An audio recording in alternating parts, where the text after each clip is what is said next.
나는 너희를 고아로 버려두지 않고 다시 오리니 너희 마음이 기뻐하리라. 할렐루야. 주님께서 여러분과 함께 또한 사제의 영과 함께 요한이 전한 거룩한 복음입니다. 주님 영광 받으소서. 그때 예수님께서 제자들에게 말씀하셨다. 조금 있으면 너희는 나를 더 이상 보지 못할 것이다. 그러나 다시 조금 더 있으면 나를 보게 될 것이다. 그러자 제자들 가운데 몇 사람이 서로 말하였다. 조금 있으면 너희는 나를 보지 못할 것이다. 그러나 다시 조금 더 있으면 나를 보게 될 것이다. 또 내가 아버지께 가기 때문이다 하고 우리에게 말씀하시는데 그것이 무슨 뜻일까? 그들은 또 조금 있으면이라고 말씀하시는데 그것이 무슨 뜻일까? 무슨 이야기를 하시는지 알 수가 없군 하고 말하였다. 예수님께서는 제자들이 묻고 싶어하는 것을 아시고 그들에게 이르셨다. 조금 있으면 너희는 나를 보지 못할 것이다. 그러나 다시 조금 더 있으면 나를 보게 될 것이다 하고 내가 말한 것을 가지고 서로 묻고 있느냐? 내가 진실로 진실로 너희에게 말한다. 너희는 울며 애통해 하겠지만 세상은 기뻐할 것이다. 너희가 근심하겠지만 그러나 너희의 근심은 기쁨으로 바뀔 것이다. 주님의 말씀입니다. 그리스도님 참여합니다.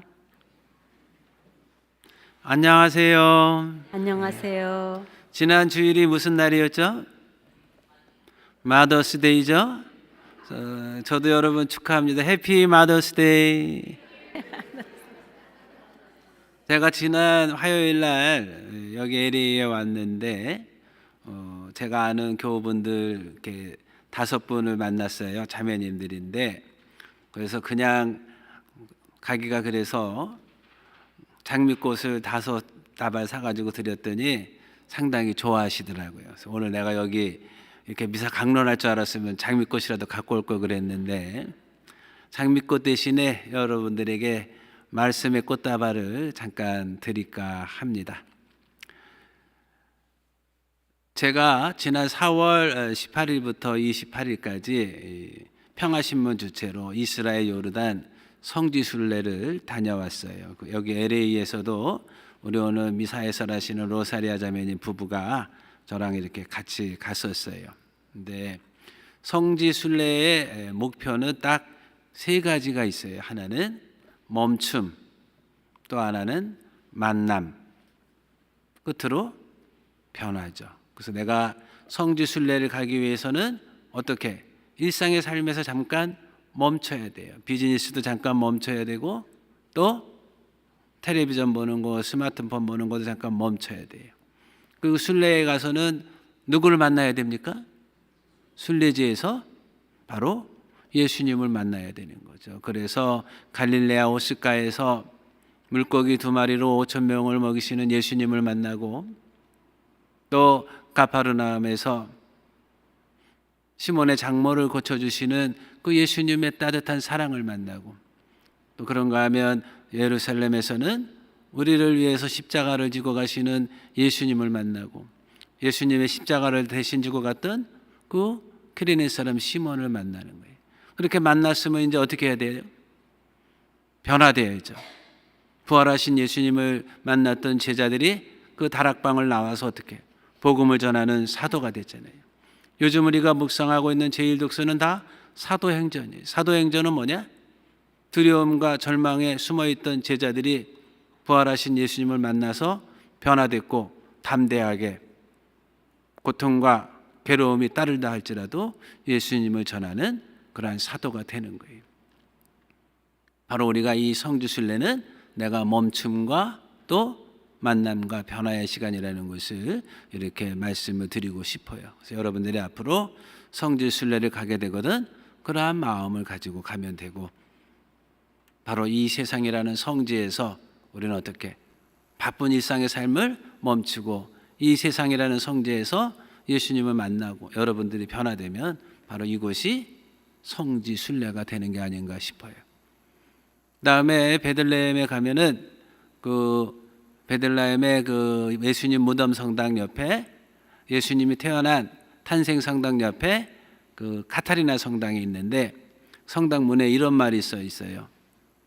If you enter here as a tourist, you would exit as a pilgrim 이렇게 써 있어요. 또 If you enter here as a pilgrim, you would exit as a holy one. 당신이 이곳을 여행객으로 왔다면 순례자가 돼서 나가면 좋겠다. 당신이 이곳을 순례자로 왔다면 거룩한 사람이 되어서 가면 좋겠다. 우리가 이 세상이라는 곳에 어쩌면 여행객으로 왔을 수 있어요. 그런데 우리가 세례를 받고 신앙인이 됐다면 우리는 순례자로 이 세상을 살아가는 거예요. 순례자로 우리가 이 세상을 살아가면서 주님을 만났다면 이제 우리는 어떻게? 거룩한 사람으로 변화돼야 되는 거죠. 내가 어느 곳에 있든지 순례자로서의 삶을 살고 거룩하게 변화된다면 우리는 늘 주님과 함께 있는 삶을 사는 거예요. 그래서 저는 시간에는 세 가지의 차원이 있다고 봐요. 첫째는 물리적인 시간이죠. 물리적인 시간은 누구에게나 다 똑같이 주어지죠. 하루는 24시간이 주어지고 일주일은 7일이 주어지는 그러한 시간. 1년 365일. 그거는 저나 여기 신부님이나 여러분이나 다 똑같이 주어져요. 근데 우리는 물리적인 시간만을 사는 것이 아니라 또 어떤 시간을 삽니까? 의미의 시간을 살아요. 지난 5월 16일이 엊그저께가 저에게는 의미의 시간이었어요. 저의 버스데이였거든. 그리고 올해가 제가 환갑이 되는 해였어요. 그래서 어떻게 하다 보니까 LA에 와가지고 내가 환갑 생일잔치도 하고 그랬어요. 그런가 하면 또 8월 23일은 저에게 의미 있는 시간이에요. 제가 1991년도 8월 23일 날 사제가 됐어요. 올해가 32년째 사제 생활을 하는 거예요. 여러분 각자도 의미의 시간이 있죠. 결혼기념일이 있고 영명축일이 있고 그렇죠. 또 기일이 있고 저희 아버님 기일은 5월 5일이고 어머님 기일은 9월 10일이에요. 우리 아버지는 우리가 불효할까 봐 딱 어린이날 돌아가셨어. 그래서 어떻게 불효할 수도 없어. 그냥 5월 5일 날 다 모여서 기도하는 거예요. 물리적인 시간이 있고 의미의 시간이 있는데 우리 신앙인들은 그것을 넘어서 어떤 시간을 살아야 되는가? 가치의 시간을 살아야 돼요. 가치의 시간을 사람들은 어떡하냐? 착한 사마리아 사람처럼 누군가가 고통 중에 있다면 다가가서 그 사람은 어떻게 도와주는 거예요. 바로 그런 사람이 가치의 시간을 사는 거예요. 가치의 시간을 사는 사람은 어떤 사람인가? 내가 많은 업적을 남겼지만 그것을 내세우는 것이 아니라 겸손되게 자기 자신을 낮추는 그러한 삶을 사는 거예요. 그래서 예수님 제자들에게 뭐라 그래요? 나는 섬김을 받을 자격이 있지만 섬기려고 왔다. 제자들의 발을 씻겨주면서 뭐라 그래요? 내가 너희의 발을 씻겨주는 것은 너희도 그렇게 하라고 본을 보여주는 것이다. 또 가치의 시간을 사는 사람은 어떤 사람인가? 바로 다윗처럼 자신이 잘못한 것을 뉘우치고 주님께서 제약을 헤아리신다면 주님 감당할 자 누가 있습니까? 오히려 용서하심이 주님께 있사와 더더욱 당신을 섬기라 하시나이다 하면서 자기 자신의 잘못을 뉘우치는 사람. 예수님께서는 루카복음 15장에서 돌아온 아들의 이야기를 해주잖아요. 그 돌아온 아들은 의미의 시간을 사는 것이 아니라 물리적인 시간을 사는 것이 아니라 가치의 시간을 사는 거예요. 그래서 아버지의 집으로 돌아가고 아버지는 어떻게? 잔치를 벌려주시잖아요. 그렇죠? 그 돌아온 아들에서 제일 안 된 건 누구예요? 살찐 송아지지. 졸지에 죽게 됐잖아요. 우리가 가치의 시간을 살아갈 때는 어떻게 되느냐? 비록 내가 건강하지 못하고 아플지라도 그것까지도 감사하는 삶을 살아요.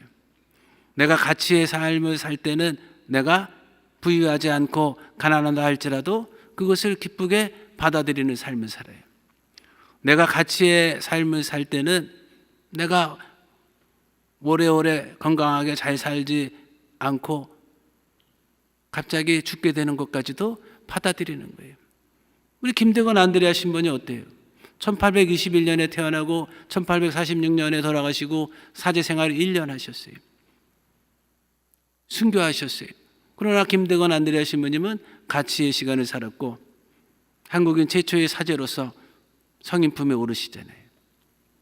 여러분들이 오늘 이 미사에 오신 것은 물리적인 시간을 위해서 온 것이 아니라 의미의 시간 때문에 온 것이 아니라 어쩌면 가치의 시간을 살기 위해서. 그래서 오늘 복음에서 예수님 그런 얘기를 하는 거예요.